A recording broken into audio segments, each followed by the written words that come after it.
जैसा कि last episode में हमने देखा कि बीबी तोंग अपने डेथ डोमेन को फैलाती है और अपनी मकड़ी का एक एक डंक उस पर अब वो फायर करती है। और अब ये तांग शैंग को लगने ही वाला था कि तभी उसका ट्राइडेंट आसमान में उड़ जाता है और वहाँ सी गॉड खुद आकर उसे थाम लेते हैं। बीबी तोंग का डेथ डोमेन तुरंत खत्म हो जाता है और जब वहाँ एक एल्डर आने की कोशिश करता है तो वो पीछे जाकर गिरता है।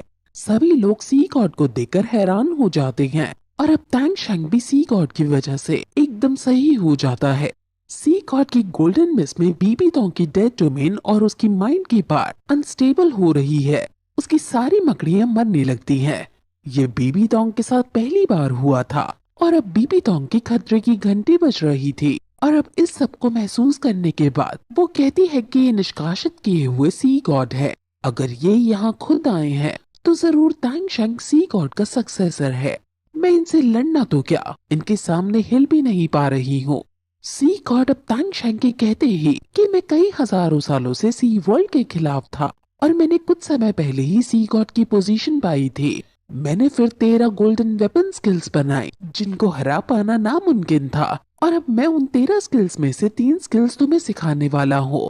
वो ऐसा बोल बोल कर अपने सी डोमेन को फहरा रहे हैं और वो अब अपने फर्स्ट मूव को चलाते हैं।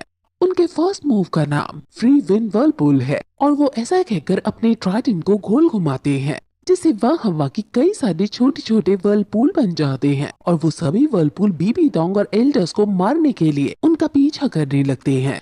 एल्डर्स और बीबी तोंग इनसे बचकर भागते हैं लेकिन ये वर्लपूल बहुत ज्यादा तेज थे, इसलिए बीबी तोंग अब उससे लड़ने का डिसाइड करती है और वो अपनी 6 स्पिरिट रिंग का इमॉर्टल स्ट्राइक का यूज करती है। और फिर सभी एल्डर्स भी अपने अपने सबसे ताकतवर अटैक को करते हैं और वो वर्लपूल को खत्म करने की कोशिश करते हैं लेकिन उनकी हर एक कोशिश नाकाम साबित हो जाती है क्योंकि सी गॉड वर्लपूल बनाते जा रहे थे और ये वर्लपूल चारों तरफ से इन पर अटैक कर रहे थे। बीबी तोंग का इमॉर्टल स्ट्राइक आसानी से रिमूव हो गया है।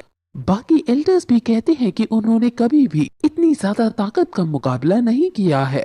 ऐसा लग रहा है मानो हम पर समुद्र का इमेंस प्रेशर पड़ रहा हो और हम उसमें चकनाचूर हो जा रहे हो। उन चारों एल्डर्स का अटैक एक साथ रिमूव हो गया है। तांग शैंग कहता है कि ये गॉड टेक्निक है। हालांकि ये सिर्फ एक सिंपल सी टेक्निक है लेकिन इस टेक्निक से निकलने वाले प्रेशर वेव बहुत ज्यादा घातक है। अब सी गॉड तांग शैंग को समझाते हुए कहते हैं कि ये कोई अटैक नहीं था, ये सिर्फ एक लिमिटिंग टेक्निक है जो ओपोनेंट को बांध देती है।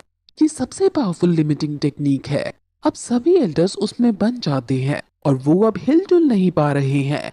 वो सभी 8 सेकेंड्स के लिए फ्रीज हो गए हैं। बीबी तोंग अब जल्द से अपने ट्रू फॉर्म में आती है। उसके इस फॉर्म का नाम guardian spirit of the 2 guardian spirits है। अब बीबी तोंग कहती है कि मैं तुम्हें हरा पाऊंगी और ऐसा कहकर वो तुरंत अपनी 9 स्पिरिट रिंग का यूज करके वर्लपूल को डिस्ट्रॉय करने की कोशिश करती है लेकिन इससे पहले कि वो उसे यूज कर पाए वर्लपूल चारों तरफ से आकर उसे घेर लेते हैं और वो 8 सेकंड के लिए फ्रीज हो जाती है। तांग शैंग ये देखकर काफी हैरान है क्योंकि इन वर्लपूल्स ने एक ग्रैंड सोलैंड मास्टर और 3 सोलैंड मास्टर्स को फ्रीज कर दिया है। अब सी गॉड फिर 13 गोल्डन स्किल्स का सेकेंड मूव यूज करते हैं। इस मूव का नाम the void of thousands of years है। अब वहाँ डोमेन के अंदर बहुत सारी मार्शल सोल से बनी हुई मछलियां आ जाती हैं और वहाँ एक बहुत बड़ा चक्रवात क्रिएट हो जाता है और वो एकदम ब्लास्ट होकर सभी एल्डर्स और बीबी तोंग को घायल करते हुए दूर फेंक देता है। असल में यहाँ भी एक वॉइड क्रिएट हुआ था। ये एक ग्रुप अटैक टेक्निक है। अब सी गॉड अपना थर्ड मूव यूज करते हैं और उनके थर्ड मूव का नाम नॉट बैक अगेन है। ये सभी उन 8 सेकेंड्स के अंदर हो रहा था और सभी लोग अब फ्रीज हैं।